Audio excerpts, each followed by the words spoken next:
continuando aqui, porque o nosso tempo acabou, do vídeo anterior.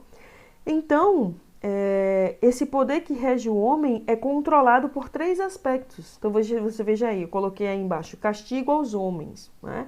O Pema Mega. Esse Pema Mega vai aparecer tanto em Hesíodo, na Teogonia, quanto em Hesíodo em Trabalhos e Dias, né? Você tem o Pema Mega, Mega Pema, no verso 56, em Trabalhos e Dias, e no verso, deixa eu observar aqui, no verso 598, na Teogonia, que é exatamente a grande pena, né? A grande punição, que é Pandora.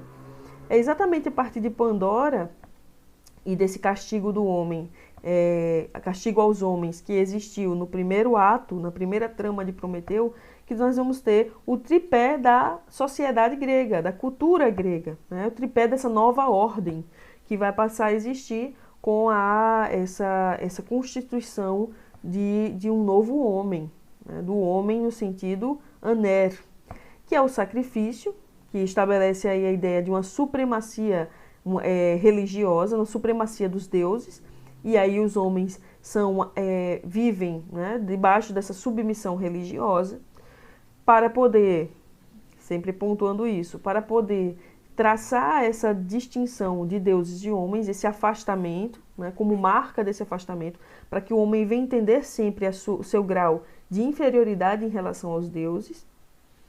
Temos o segundo ponto, que é o trabalho que vem com Pandora, né? Porque Pandora, a gente vai ver aqui, né? Pandora é aquela que está sempre acumulada de luxos, né? Ela é aquela que suga dos homens as suas riquezas. E os homens precisam trabalhar duro para manter uma mulher. A ideia é essa, que dentro da concepção do homem grego, a mulher ela deve ser suprida, e para supri-la o homem tem que trabalhar arduamente. Então, o trabalho é uma submissão à sobrevivência. Então, diferente dos deuses, que não precisam plantar para comer, o homem agora vai precisar, sim, dar duro, né? Vai precisar aplicar toda a sua força, todo o seu vigor no trabalho do campo, sobretudo, né? Em outros formatos de trabalho também, mas aqui Hesíodo é muito claro, né, que ele intensifica muito esse olhar sobre a agricultura. Então, a submissão à sobrevivência, o homem precisará lutar para sobreviver.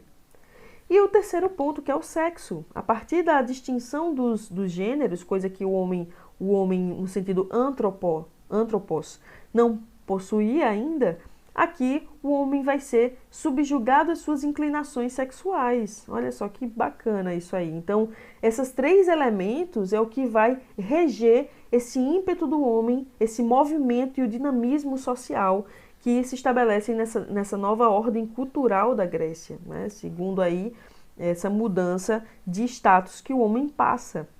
Então, o sexo é a submissão dos homens às inclinações sexuais, né? Então, por Pandora ser constituída de elementos como persuasão, engano, a palavra falsa, né, a graciosidade e essa sedução única que Afrodite dá à mulher, a figura da mulher, né, Pandora, o homem desejoso, né, sexualmente, ele acaba se subjugando às vontades dessa mulher. Então, ele é o tempo todo regido, o tempo todo sugado por esses 3 aspectos aí da vida do homem grego.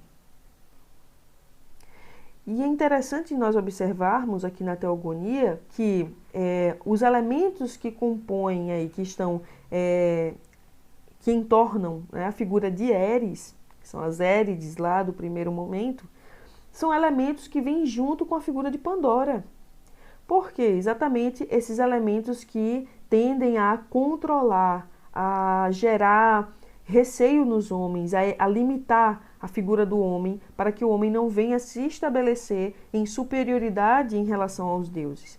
Então aqui, por exemplo, no verso 223, nós temos aí Hesíodo mostrando na linhagem da noite que pariu ainda Nêmesis, ruína dos perecíveis mortais, a noite funérea.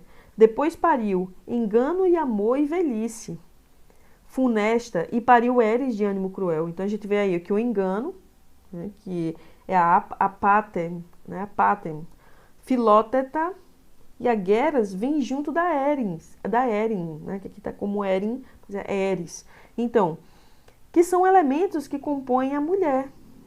O engano são as palavras enganosas, as palavras falsas, né? Que são dadas aí por Hermes. O filóteta, quer dizer, o filotes, né? Que é esse amor, esse envolvimento amoroso, né? Que a mulher desperta no homem. A Geras, né? Que é a velhice, que são elementos aí que vêm com a maldição da mulher, né? E a Eris, que é a disputa, né? A questão da disputa aí. Então, que é esse ímpeto do trabalho, né? O homem, através da disputa, como a gente já viu lá no trecho anterior, através da disputa, o homem tem um ímpeto, gera esse movimento para o trabalho. Aí, continuando. Eris hedionda pariu fadiga, que é o ponos, cheia de dor, ouvido, fome e dores cheias de lágrimas, batalhas, combates, massacres e homicídios, litígios, mentiras, falas e disputas, desordem e derrota conviventes uma da outra, e juramento, que aos sobreterrâneos, homens, muito arruína quando alguém adrede perjura. Então, todos esses elementos, né, são apontados aqui nos versos... deixa eu pensar aqui, deixa eu observar, nos versos, desde o verso 90, dentro do Trabalhos e Dias. Olha o que Hesíodo fala. Pois antes vivia na terra uma tribo de homens, bem longe dos males, bem longe da dura fadiga, ponos, das doenças dolorosas que trazem morte aos homens. Que a gente falou de morte ali, né? Pois súbito em desgraça os homens envelhecem. É a questão do geras, que aqui está como katageraskusin. E aí continua, mas a mulher, retirando com as mãos a grande tampa do jarro, espalhou e preparou duras penas aos homens, e ali só a esperança, e morada inabalável, ficou dentro do jarro, abaixo das bordas, e não transpôs os umbrais, pois logo repôs a tampa do jarro, por vontade de Zeus, porta escudo, agrega nuvens. E aí ele vai dizer, a parte que nos interessa aqui, na nossa discussão. 10.000 pesares já estavam lançados aos homens, a terra repleta de males, o mar também está repleto. Doenças de dia, outras de noite visitam os homens, espontâneas, trazem desgraça aos mortais. Em silêncio, pois, da voz lhes privou Zeus pensante. Então vejam aí, não é por acaso, né, que Eris está envolvida aí com esses outros aspectos, como a fadiga, como a velhice, esse amor filotes, né, que é o amor que vem junto de Pandora, como a dor, a questão aqui do o engano, não é? O engano, que são elementos que compõem a figura de Pandora, né? E que estão aqui, de alguma forma ou de outra, entremeados, né? Estão aqui implícitos, nas implicitudes do texto, né? Mostrando que todos esses elementos interagem, porque eles estão dentro de uma mesma concepção de punição dos homens, né? Essa punição que vem para conter essa ânsia de poder. Aquela ideia, né, que até hoje nós falamos, mas a gente pouco associa a uma ideia mais filosófica, mas enfim, dê poder a alguém, você conhecerá quem essa pessoa é. É basicamente isso. Os deuses quiseram conter os homens porque eles sabiam que na natureza do homem existe esse ímpeto, essa potência que fala alto, né? E por ter se sentido em determinados momentos, como os 2 episódios específicos, se sentido superiores aos deuses, havia um risco da quebra da ordem. E a gente está falando de quem? De Zeus. Então, Zeus, para estabelecer uma ordem, um equilíbrio, já que os homens agora detinham, né, eram conhecedores do bem e do mal, né, detinham em si essa ambiguidade, essa ambivalência, Zeus constitui a figura da mulher para trazer esse equilíbrio na mente humana com os males. Então, aí a mulher vista como punição, na verdade, ela é um elemento poderoso que faz os homens controlarem os seus ímpetos e se manterem e respeitarem essa dike, porque o trabalho é a base da dike, da justiça divina.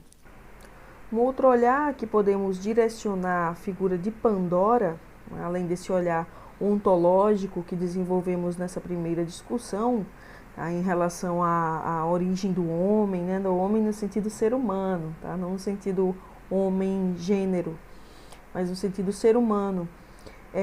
O outro olhar que a gente pode desenvolver é uma perspectiva sociocultural, né, uma perspectiva cultural, sobretudo, né, como a mulher se localiza na sociedade, como o mito apresenta essa figura feminina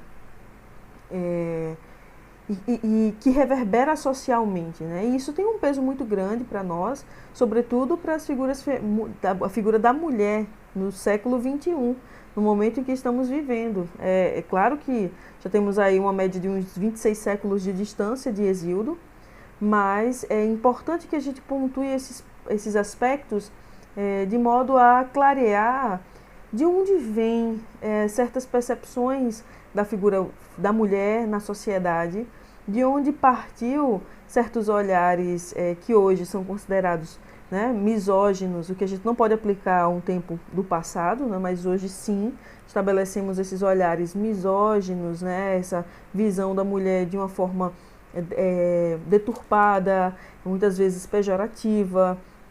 Enfim, essa construção, né, dessa figura feminina parte de um olhar, vamos dizer, um princípio de olhar já despertado no universo grego. Né? E como é que a gente pode apontar isso? Primeira coisa, e aí eu quero, essa questão aqui é mais uma direção de uma reflexão, tá? Que destoa um pouco da obra, não no sentido da temática, mas que destoa no sentido de expandir, de ampliar a discussão para um outro campo, que é a ideia da mulher construída. É interessante que na Teogonia e em Trabalhos de Dias fica bem claro que o homem não partiu de um processo, ele não foi criado pelos deuses em um processo de produção. Né? O homem, ele foi criado naturalmente e essa natureza existe semelhante à natureza dos deuses. Mas a mulher, como a gente vai tá vendo aqui na figura de Pandora, a mulher foi confeccionada. E a gente vai ver isso dentro do texto direitinho. Vou mostrar para vocês as partes, né, aqueles elementos que constroem a figura feminina. E aí a gente pode entender essa mulher como um elemento técnico, né, uma figura técnica. Ela é uma figura que partiu dessa composição artística. E por ser construída, e aí já lanço um pouco da minha reflexão sobre isso, por ser construída, a mulher não tem ela não é impulsionada socialmente através da sua própria natureza, mas ela é impulsionada socialmente por essa construção que lhe é imposta, né? Uma construção que vem a partir de uma concepção social, em que a mulher está sempre a um grau subalterno, vamos dizer assim, e ela vem permeada de elementos que são mais elementos de atribuição ao homem do que a ela mesma. Né? Então, ela é uma construção. E isso a gente vai perceber em vários momentos da história, a mulher se construindo, se modelando socialmente de forma a ser um elemento de expansão do homem e não um elemento autônomo, um elemento de posição própria, de uma existência única. Né? E o próprio Hesíodo, né, partindo de uma percepção cultural da Grécia, a gente sabe que a mulher realmente não ocupava um espaço de destaque, o espaço da mulher era realmente sempre subjacente àquilo que o homem ocupa, e aí a gente entende como isso foi se solidificando, se materializando dentro da nossa realidade até hoje. Né? Nossa realidade fala enquanto mulher.